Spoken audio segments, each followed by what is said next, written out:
A lot of papers on this Monday morning in the studio, one of which includes the scores for all the NFL games. Yeah, I don't just memorize those off the top of my head. We have cheat sheets. Time for jerks. I'm your biggest jerk, as I mentioned on the Turk clip, because I should really call Ben Mank the jerk. J.R. Jackson's being a jerk. All of our guests are out for today, so it is just me and you, the YouTube audience. I hope you all had a wonderful weekend.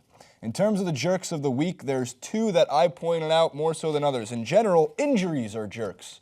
There was a lot. We're getting towards that point in the NFL season where everyone is going to be banged up. It's like my favorite thing is the Super Bowl media day. And they say, how's the ankle feeling? And almost every single player goes, well, we've played about 17, 18 football games, and it's been a grueling 4-month process, so it's not that great. Nobody's healthy for the Super Bowl, ever. Everybody's banged up. But we're getting to the point where, season-ending injuries start to happen. JPP might not be season-ending, but his groin injury is a massive blow to the Giants after winning Defensive Player of the Week just last week. Earl Thomas tweets from the locker room in which he said he was considering retirement, and it was a really harrowing tweet and a really good introspective on what players go through when they're thinking that their season could be over, and it just kind of reminds you of what they're putting their body on the line for every single week. So he broke his leg. It was pretty graphic, and Earl Thomas is a phenomenal safety on that team. And it goes to show because, for one, how they responded I thought was remarkable. The Seahawks, when they lost one of their best players, Richard Sherman and Cam Chancellor stepped up their game even more to make up for that missed player in that situation on their way to a 40-7 drubbing of the Carolina Panthers. That is an entirely different team. It has an entirely messed up current locker room status, I would think. I think Ron Rivera's lost part of that locker room. I think that the Carolina Panthers weren't a joke as 15-1 last year, but it's amazing to me that the inconsistency of going from the best team in the NFC to one of the worst teams in the NFC, even though their schedule has been pretty brutal so far. So it leads me to the real jerk of the week, which is Ron Rivera.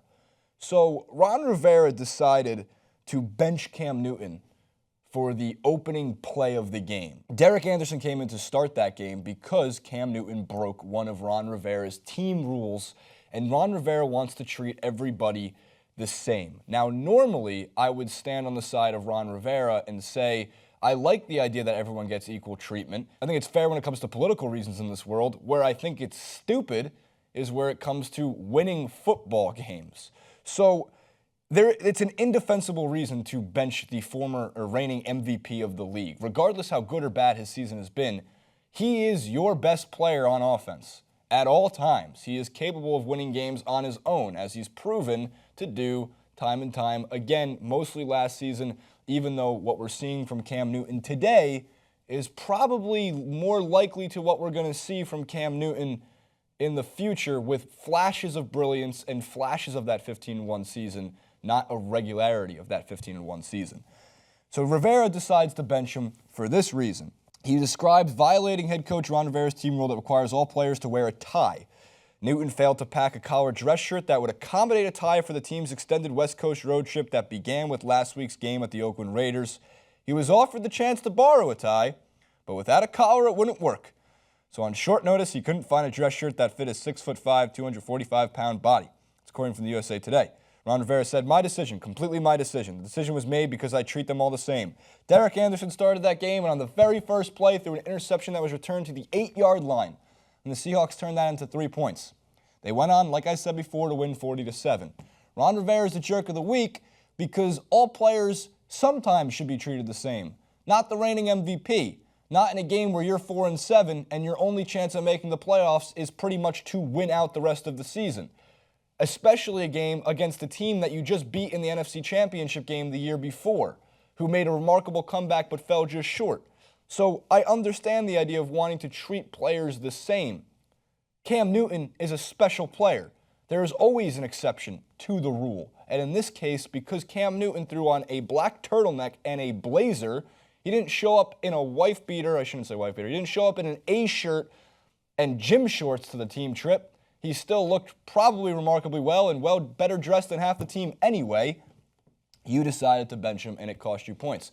So karma's a bitch. That's always been a case. It's been one of my favorite phrases in the world. And Ron Rivera got a nice big fat dose of karma sent right into his body after giving up 3 points on the opening drive because he decided to start Derek Anderson over Cam Newton. So Cam Newton's also kind of a jerk for forgetting to, pack a dress shirt, and also kind of a jerk for refusing to wear a tie that doesn't match.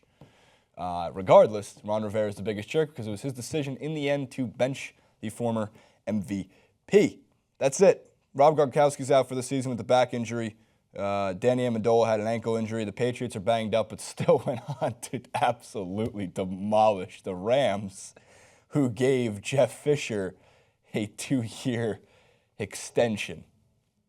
Someone please explain this to me. And I really hope Jeff Fisher comes back next year and goes 11-5 and proves all the haters wrong and proves me wrong. But there is no semblance of offense on that team. And now the defense looks like it's getting worse because that's a team that could hold the Patriots to a respectable amount of points. And instead, Tom Brady, losing a wide receiver and without their best tight end, just ran over them in that game. So never sleep on the Patriots, just ever. It's like they are the Spurs of football.